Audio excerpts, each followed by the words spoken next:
So when he goes to get food the third time, I think he went back to McDonald's. I let him take my car, and he comes back,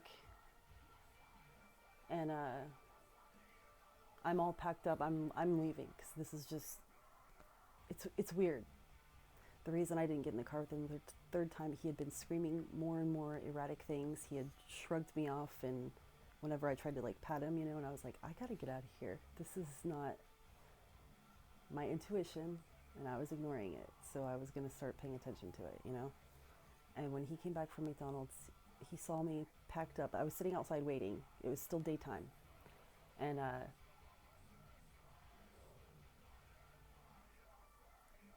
his face fell.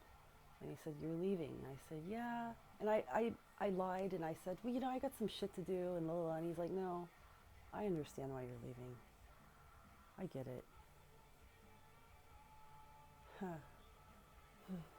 Uh,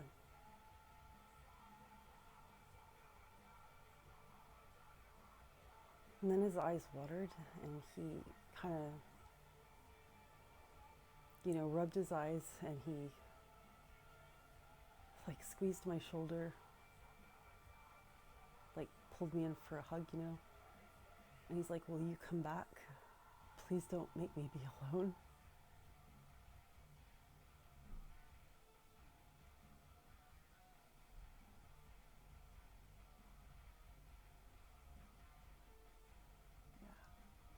I said, "I'll come back."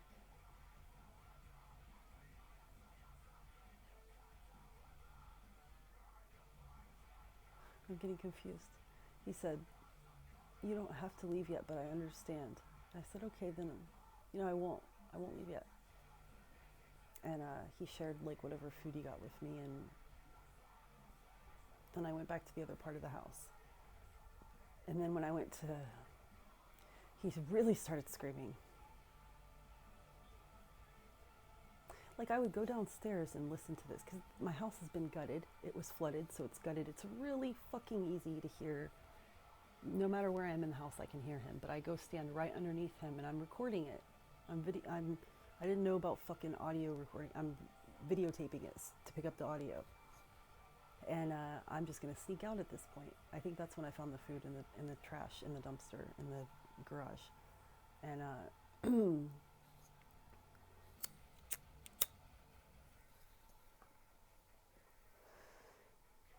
so I'm trying to sneak off because he's like yelling that I should eat some more and fat, fat, fat, fatty, fat, fat. Just he's talking about me. He's talking about how fat I am. He's screaming. Um, but the thing is, another thing he had been screaming intermittently was, "I found a loophole."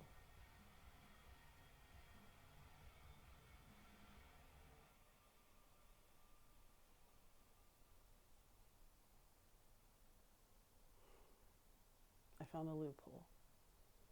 And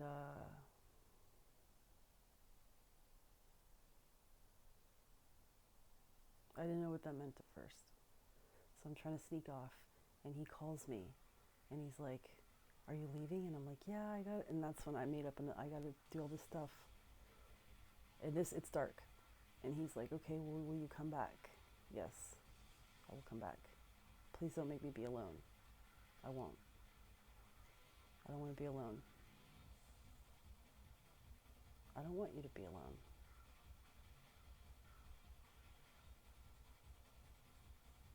So I go back to my grandmother's and I'm there for a few hours.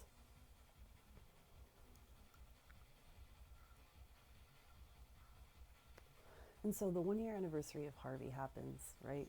All that shit transpired. But our anniversary of the flood was the next day, was the 26th of August, not the 25th, because that's the 25th when it hit Texas, when it made land. We were at fucking Randall's buying a shit ton of ice cream because we didn't take it seriously. Then our house started flooding on the 26th. So our 1 year anniversary of Harvey happens. I'd been at my grandmother's, like resting for a few hours, and I pack up some food that her helper made and I bring him more goodies. another fucking towel, all that shit. And he's just so weird. It doesn't seem like he's been to bed. He's fucking tired. He's gonna pass out. Surely he's gonna pass out. I encourage him to take my Valium. I'm pretty sure he does. He falls asleep. He asked me to watch part of that documentary with him, right? And he falls asleep during it. I sneak out of there. And I fucking left my phone at that point when I sneaked out. And I went to do my writing at the other end of the house. And an hour later, he comes and gets me, and he's just wide awake again. But you can tell he's tired. And he needs to know, do I have a pair of scissors? And the art room still has all this shit in it. So I'm like, yeah, I have a pair of nail clippers. I'm like, I think I have some in the art room. That was also where my fucking vanity was. And do I have nail clippers? Yes. Oh, never mind. Well, but I have some. Oh, no, you don't. But I do. But his arguing me, I mean, I'm like, whew, I gotta be careful, you know? And I have to go back in that room, though, because I have to get my phone. So I find the clippers, and he's like, he's in there yelling, stupid, fucking stupid. He's talking about me. I found a loophole. Why can't I die? Why can't I die? I just want to die. He's screaming it. The loophole was related to him wanting to die. He felt like he found a loophole to just die. He comes back into I'm in the art room. He comes in there. I give him the things, and he's like, "Oh, cool." And I follow him really quick to get my phone, and I'm only in there like a couple minutes. And I get back to the other part of the house, and he's screaming more and more about this loophole and about specifically he wants to die. Why can't I die? And he's talking about how smart he is. And I start trying to call his family at this point because I'm worried about him, but I'm also scared. I know I shouldn't be there.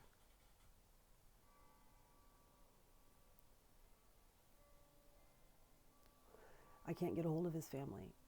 I call his mom and his brother. I can't get a hold of them. So I call his friend.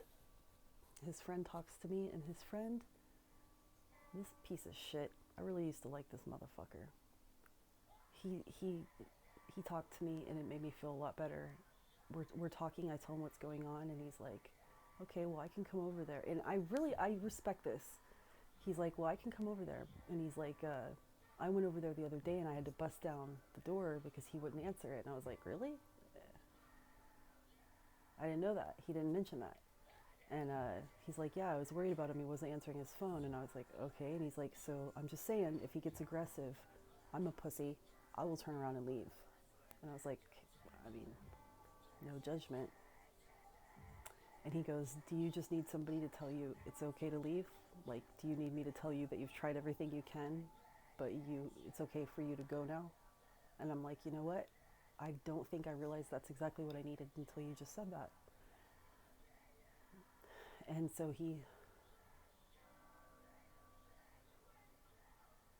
because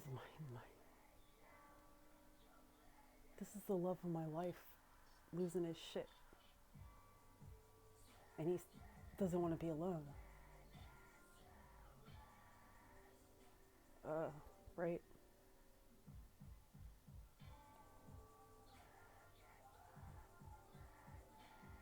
He's saying he wants to die. Why can't he die? He found a loophole. He's also insulting me.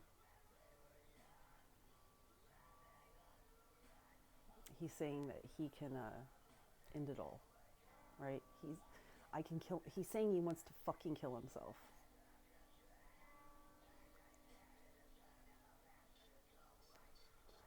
I have it. I recorded it. So I'm driving back to my grandmother's after I talked to his friend. I don't even think I said bye to him at this point. But he's sending me texts. I say I'm gonna come back because I just don't know what else to say. I don't plan on coming back that night. When I drive back to my grandmother's, I try to call his mom one more time. I leave a voicemail, and then I see my grandmother, and I tell her the story, but I tell her a light version of it because she doesn't know that I've been sneaking him supplies, right? She doesn't know that I've seen him the past like 48 hours, basically, right? So I tell her that basically I'm there and he shows up, and that he was cool at first, but then he got kind of volatile and made me nervous, so I left. And just that in itself, I got an earful for that, right? While I was talking to her, his mom called me, and she was, because I mean, I'm worried about him. And she was like very frantic, and she was very grateful. She was like, thank you so much for, thank you for taking this seriously. I take suicide very seriously. We've had that happen in our family. I've had that happen in my family. She's just like, where is he now? And I told her, and she's just like, okay, well, she called her son to go check on him. And when I told her how he was acting, she was getting a little more nervous. She's just like, okay, well, what if he won't let so-and-so in? And I'm like, I can meet him there, and I can, I can give him my key. So when I contacted his family, what I said was, I'm worried about him because he wants to kill himself. He's threatening to kill himself. He was threatening to kill himself. That pissed him off. So then he starts calling me. I'm a cunt. I'm gonna die, cunt. You wanna fucking play these games, cunt? He was pissed. He was fucking furious. And he was denying it, I guess. And I'm like, I recorded the shit. He's threatening to hurt himself, like, right? Part two.